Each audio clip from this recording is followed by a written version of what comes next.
সুপ্রিয় চাকরি প্রত্যাশী ভাই বোনেরা, জব একাডেমিতে স্বাগতম। আজকের আমি যে বিষয়টি নিয়ে আলোচনা করব সেটা হলো আমাদের ইংরেজির একটা গুরুত্বপূর্ণ বিষয়, যেমন write the appropriate form of verb, অর্থাৎ ভার্বের সঠিক রূপ, ভার্বের সঠিক রূপের ব্যবহার।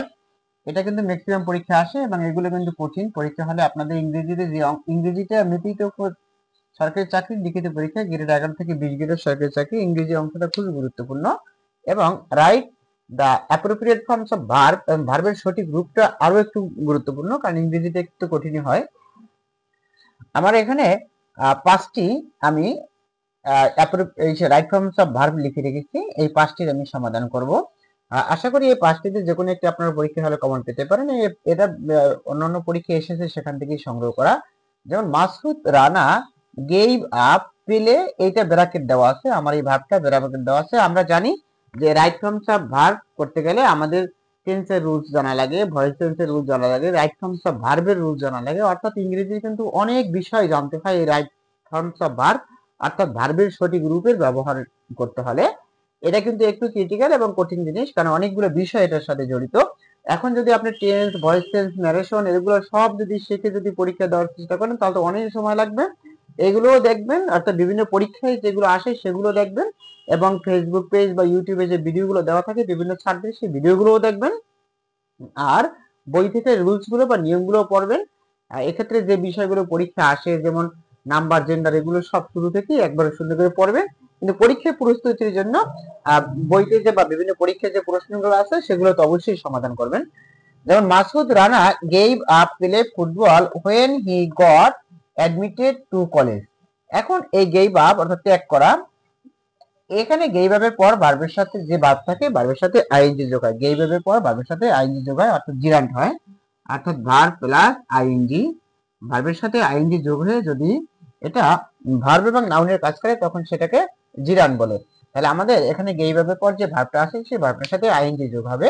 যেমন Masud Rana gave up playing football when he got admitted to college. তাহলে আমরা এখানে ভার্বের কি রূপ আসছে, কোন টেন্স আছে জানা দরকার নেই, এটাও জানা দরকার নেই। আমরা গেভ আপের পর ভার্বের সাথে আইএনজি যোগ করে দেব। যেমন Masud Rana gave up playing football when he got admitted to college. College বানানটা খেয়াল করবেন, কিন্তু অনেক সময় কিন্তু আমাদের এই বানান শুদ্ধিকরণে অনেক সময় এই বানানগুলো আসে, যেমন কলেজ কিরকম বানান লিখছে সেটা খেয়াল করবেন। তাহলে আমাদের প্রথমে ছিল Masud Rana gave up play, এটা হবে আমাদের প্লেইং, অর্থাৎ ভার্বের সাথে আইএনজি যোগ হবে, এটা জিরান্ডের কাজ করতে। অর্থাৎ ভার্বের সাথে আইএনজি যোগ হয়ে যদি ভার্ব এবং নাউনের কাজ একসাথে করে তখন সেটাকে জিরান্ড বলে। Playing football when he got admitted to college. এরপর আমাদের বি নাম্বারটা ছিল, তাহলে আমাদের এ নাম্বারটা হলো। এরপর আমাদের বি নাম্বারটা ছিল I thought that I C S W, কিন্তু আই সি হার বিফোর। এখানে এই দ্যাটের অনেক ব্যবহার আছে। আমাদের যে দ্যাট থাকে এবং দ্যাটের রাইট ফর্মস অফ ভার্বের দ্যাটের যে নিয়মগুলো আছে সেই নিয়মগুলো পরে মুখস্থ করবেন। এই দ্যাটের পূর্বে যদি পাস্ট ইনডিফিনিট হয়, দ্যাটের পূর্বে যদি পাস্ট ইনডিফিনিট হয়, আমাদের পাস্ট ইনডিফিনিট বলতে গেলে এই যে থট,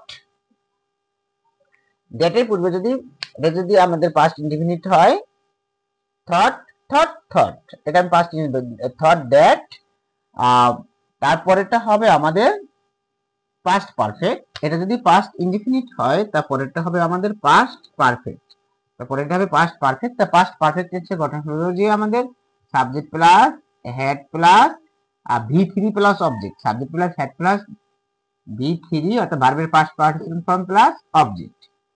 তাহলে এখানে দ্যাট আই হ্যাড সিন, এই সি আই হ্যাড সি আছে এখানে, সি ছ ছিন না, তাই that I had seen her before. তাহলে আমাদের কি কারেকশন হবে যে I thought that I had seen her before, এখানে হবে হ্যাড সিন, এখানে হবে আমাদের হ্যাড সিন, আর আগেরটা হবে আমাদের প্লেইং, এটা হবে আমাদের প্লেইং, PLAYING প্লেইং। তাহলে আমাদের দুই নাম্বারটা হলো, আমাদের বি নাম্বারটা হলো যে I thought that I see her before হবে কি I thought that I had seen her before, মানে অতীত এই বিফোর দেওয়া আছে সেখান থেকে তো বোঝা যায় যে তাহলে এই থট থট থট যদি কেউ প্রেজেন্ট এটাকে বি অন যদি ভাবে, কারণ এখানে বিফোর দেওয়া আছে তাই বি অন ভাবার কোনো যুক্তিকতা নেই। তাহলে এটা হলো পাস্ট ইনডেফিনিট, তাই এটা পাস্ট ইনডেফিনিট। টু দ্যাটের পরেরটা হবে আমাদের পাস্ট ইনডেফিনিট, এটা হবে আমাদের past perfect, I had seen her before. এবং আমাদের এই বিফোরের পূর্বে আমাদের পাস্ট পারফেক্ট কিন্তু হয়, বিফোরের পূর্বে পাস্ট পারফেক্ট হয়, এবং আফটার যদি থাকতো তাহলে আফটারের পরে আমাদের পাস্ট পারফেক্ট হতো। I wait for the bus for I wait for the bus for 30 minutes. এখানে এই মিনিটস বানান M I N U T S, minutes. I wait, এই ওয়েটে আছে ব্র্যাকেট, ওয়েট আমাদের কারেকশন করতে হবে, আর এখানে আমাদের সি কারেকশন ছিল, এখানে ওয়েটে কারেকশন আছে আমাদের।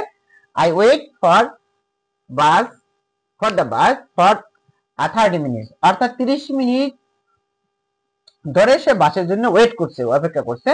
তাহলে এটা হবে আমাদের প্রেজেন্ট পারফেক্ট কন্টিনিউয়াস টেন্স, এটা হবে আমাদের প্রেজেন্ট পারফেক্ট কন্টিনিউয়াস টেন্স। কারণ প্রেজেন্ট পারফেক্ট কন্টিনিউয়াস টেন্স কাকে বলে? প্রেজেন্ট পারফেক্ট কন্টিনিউয়াস টেন্স হলো যেই ক্রিয়ার কাজ আগে আরম্ভ হইয়া বর্তমান কালেও চলিতেছে, যে আগে আরম্ভ হইয়া বর্তমান কালেও চলিতেছে, অর্থাৎ সে 30 মিনিট ধরে ওয়েট করতেছে, অপেক্ষা করতেছে, তাহলে সে আগে থেকে 30 মিনিট ধরে ওয়েট করতেছে, তা প্রেজেন্ট পারফেক্ট কন্টিনিউয়াস টেন্স। অর্থাৎ যেই ক্রিয়ার কাজ আগে আরম্ভ হয়ে বর্তমান কালে চলিতেছে, কন্টিনিউয়াস যদি থাকে তাহলে প্রেজেন্ট পারফেক্ট কন্টিনিউয়াস টেন্স। তাহলে আমাদের এই প্রেজেন্ট পারফেক্ট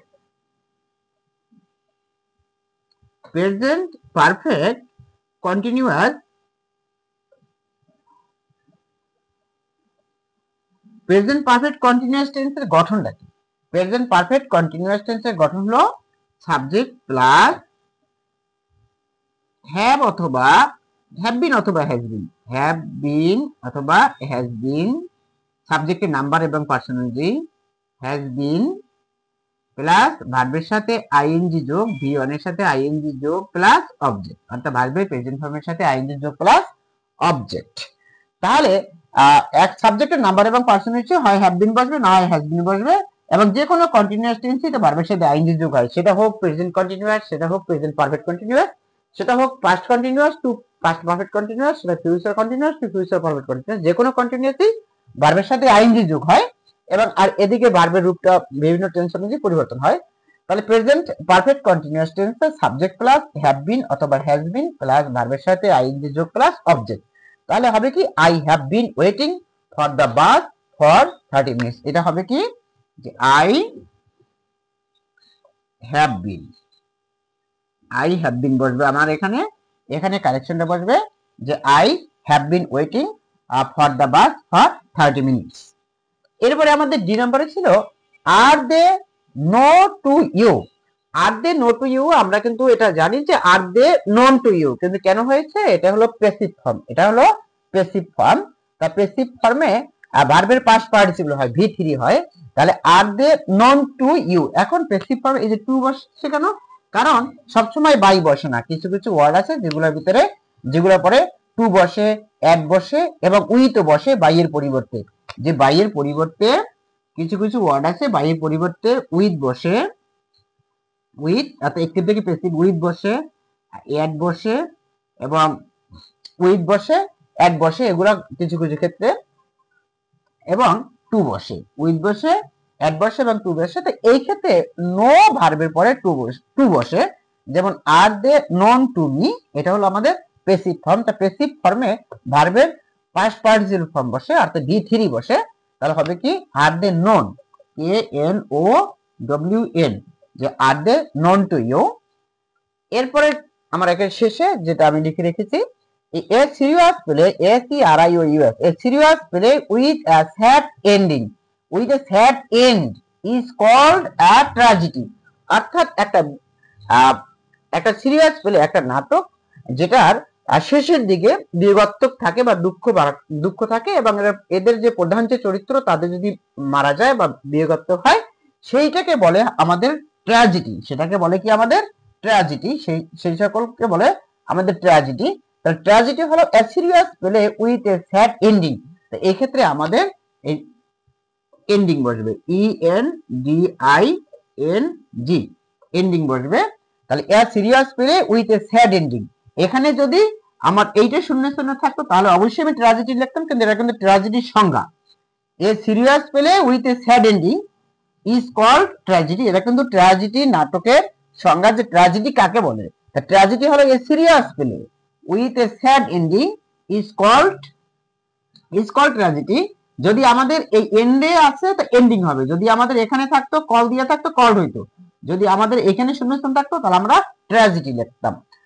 সুপ্রিয় চাকরি প্রত্যাশী ভাই বোনেরা, আজকের এ পর্যন্তই। আমি ইংরেজির রাইট ফর্মস অফ ভার্বের 5টা রুলস দেখলাম। তো ইংরেজিতে রাইট ফর্মস অফ ভার্ব ভালোভাবে করতে হলে কিন্তু আমাদের ইংরেজি রাইট ফর্মস অফ ভার্বের রুলস গুলো শিখতে হয়, টেন্স শিখতে হয়, ভয়েস চেঞ্জ শিখতে হয়। আজকের এ পর্যন্তই। পরবর্তী কোনো ভিডিওতে আবার দেখা হবে। যদি আমার চ্যানেলটি ভালো লাগে তাহলে লাইক করবেন, কমেন্ট করবেন এবং সাবস্ক্রাইব করে আমার চ্যানেলের সাথেই থাকবেন, যাতে পরবর্তী কোনো ভিডিও আপনি সবার আগে পেতে পারেন।